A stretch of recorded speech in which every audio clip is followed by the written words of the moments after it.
Macroeconomics was created for two reasons. This is to measure the overall economy and to fix any economic problems. When it comes to measuring the economy, there are three events that could possibly occur, which is the recession, prosperity, or the state of full employment, and the inflationary gap. In solving these issues, there are various approaches such as fiscal policy or the monetary policy.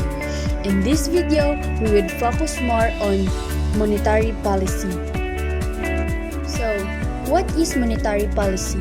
Monetary policy is the demand side of economic policy, refers to the actions undertaken by a nation's central bank to control money supply in order to achieve macroeconomic goals that promote sustainable economic growth. In the Philippines, the Bangko Sentral ng Pilipinas or the BSP is the central bank of the Republic of the Philippines. Its core role is to be the lender of last resort, providing banks with liquidity and serve as bank regulator, in order to prevent the bank failures and panics in the financial services sector. Monetary policy consists of management of money supply and interest rates, aimed at achieving macroeconomic objectives such as controlling inflation, consumption, growth, and liquidity. These are achieved by actions such as modifying the interest rates, buying or selling government bonds, regulating foreign exchange rates, and changing the amount of money banks are required to maintain as reserves. Monetary authorities are typically given policy mandates to achieve stable rise in gross domestic product, maintain low rates of unemployment, and maintain foreign exchange and inflation rates in a predictable range. Then it would promote sustainable economic growth. Monetary policy can be used in combination with or as an alternative to fiscal policy, which uses taxes, government borrowing, and spending to manage the economy. Monetary policy can be broadly classified as either expansionary or contractionary. Expansionary monetary policy aims to increase the economic growth and expand economic activity.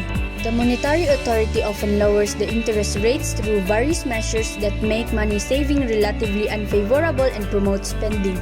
It leads to an increased money supply in the market with the hope of boosting investments and consumer spending. On the other hand, contractionary monetary policy can be done by increasing interest rates and slowing the growth of money supply, which aims to bring down the inflation. This can slow economic growth and increase unemployment, but is often required to tame inflation. Monetary policy tools include open market operations, change their interest rates to direct lending to banks, lowering bank reserve requirements, unconventional emergency lending programs, and managing market expectations which are subject to the central bank's credibility. In elaboration of the tools of monetary policy, we would indicate the actions during different economic situations. Recession. Recession occurs when there is a general decline in economic activity. There is a widespread drop in spending or an adverse demand shock.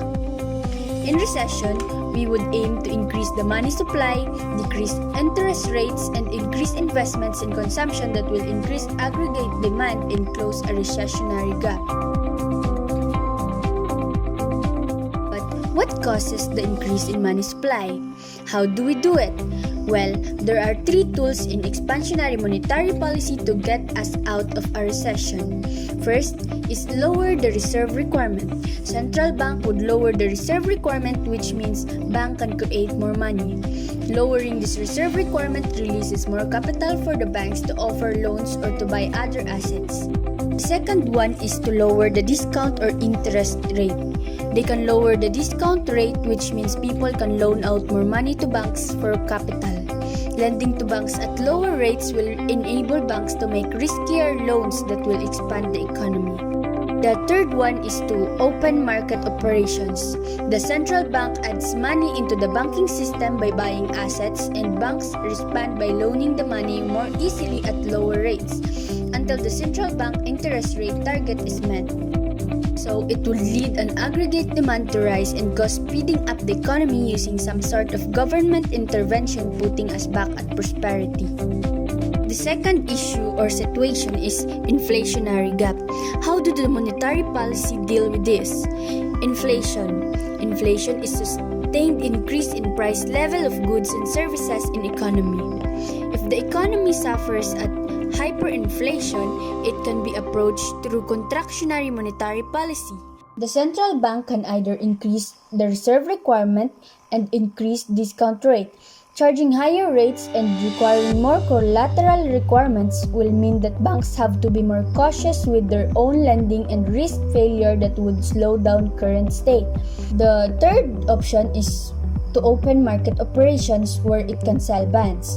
The central bank can decrease money into the banking system by selling assets, and banks respond by loaning the money more easily at higher rates. And this would decrease the money supply, increase interest rates, decrease investments, and decrease aggregate demand. Then it would lead to slow down the economy and taming the hyperinflation. So that is what all about monetary policy. Hope you learned. Thank you and